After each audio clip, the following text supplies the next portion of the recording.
So we all have a really interesting way that we tend to connect with people. It's just how this works. Right. And we use our imagination. We do it all the time when we watch our favorite movie. Like you have a favorite movie, right? Right. What's your favorite movie? Three Stooges. It's the Three Stooges, really? Yeah. Wow, nice. Excellent. Now, did you like any of like the Marvel stuff or any of the superheroes? Yeah. Okay, Marvel, yeah? Yeah. Okay, so did you see Endgame? Yeah. That's good. Now, I cried really bad when Iron Man died. Okay? Yeah. I lost my mind. True. And it's completely justified. What we know is just Robert Downey Jr. acting so well. Via our imaginations, we get into the role of becoming someone who would be experiencing if you were right there beside Iron Man as he died. Right. So our mind puts it in the context like, this is real. Our imaginations make it real. We do this all the time.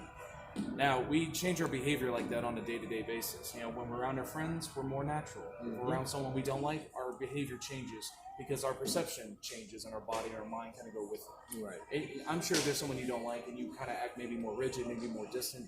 Your whole thought and feelings change, right? Yep. Now, I'm going to ask you to do the same thing, but for your benefit. Because we're going to play a game to demonstrate how good yours is. And there's only two rules to this. Is follow my instructions to the best of your ability, but the second, the most essential part of this is just get as much fun as you can. All right. Because we all have different levels we like to reach. I'm going to encourage you to reach deep down and get as much fun out of this as you can. All right, so go and hold out your hands. You clap them together and squeeze them tight, almost like you're trying to break some steel, like nice and rigid. Like if you were trying to pull them apart, they're so tight and squeezed they wouldn't separate. Right? Now go and hold out your hands just like this, and hold out your fingers like this. I want you to imagine as if your fingers were magnets, and imagine that force, what that would feel like if they started to push now. Right. You're gonna notice they start to push. Isn't it weird? Now look, we'll spread them even further, but the moment I touch your shoulder, they go 5 times as fast. And right when they touch, I'm going to touch your shoulder and they'll just lock completely together. Imagine if you couldn't separate your fingers. Well, what if you couldn't do that? How much would your muscles be tensing right now as you focus on that tension?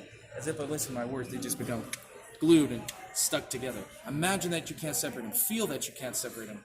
Just like when you get into that movie. Just imagine this is real. In fact, try to separate them and find your fingers will not separate. They just keep sticking and gluing and locking. And notice how more difficult it becomes to pull them apart. Notice they keep going right back together. And look, it keeps getting tighter and tighter and tighter. It's weird, isn't it? And the moment they touch, just imagine that you cannot separate them. And now try and find your imagination will just make them stick. You can try as hard as you can and find your imagination just locks them together, just like so. Now, you're not hypnotized, you're not bullshit. You're fully wide awake, yeah? Yeah. That's how cool your mind is. Now this is where it gets fun. They will unseparate in 3, 2, 1. There we go. So we're off to a great start. Now I'm going to show you how I tend to connect with people. Now I want you to look at me. I want you to imagine that there's a bridge between my mind and yours. Because you know if you share the same pathway, if one was to move to the right side, you would feel it on the other side. Kind of like you're on a narrow bridge. Right. You know, like in the movies on the ropes, if one moves, the other feels it, right? Because you're connected. Right. All right, so in fact, I want you to place your feet together, hands out the sides, and just look at me. Chin up a little bit, and just close your eyes. All right? Good. Now just stay there. I want you to imagine that I'm pushing you against your chest, and you're going to start to sway. Some people go forwards or backwards, some may go left to right. And you're going to feel it now.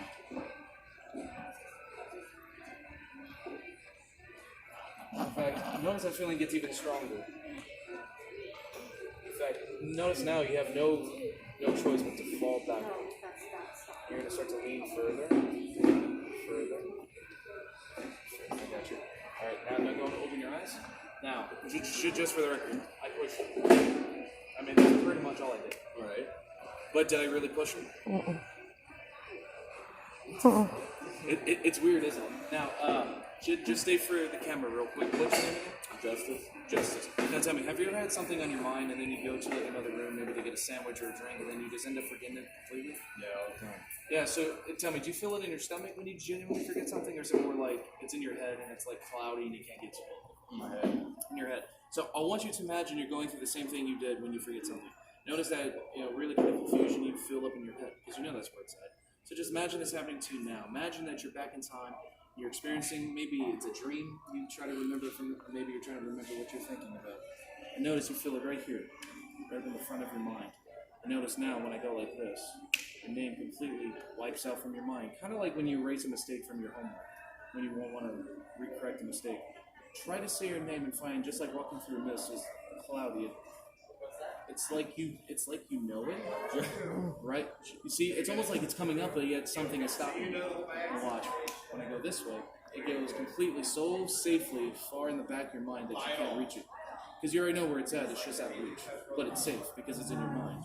And try as hard to say and find the more you try to say your name, the further it wants to hide behind your mind. And the more you try, look, even those first 2 letters start to vanish completely. Now when you try to say it, no syllables come out. Try as hard as you can to find no syllables. Come out at all. It's just your lips may start to move, but there's nothing. It's weird, isn't it? Not being able to know your name. And he's not hypnotized. You're fully wide awake, and even the camera woman, he's not hypnotized. But watch this. Stop imagining all of it. What's your name? And it comes right back. That's how powerful your mind is, man. And once again, your name is? This. Peace out, guys. That was awesome. That was.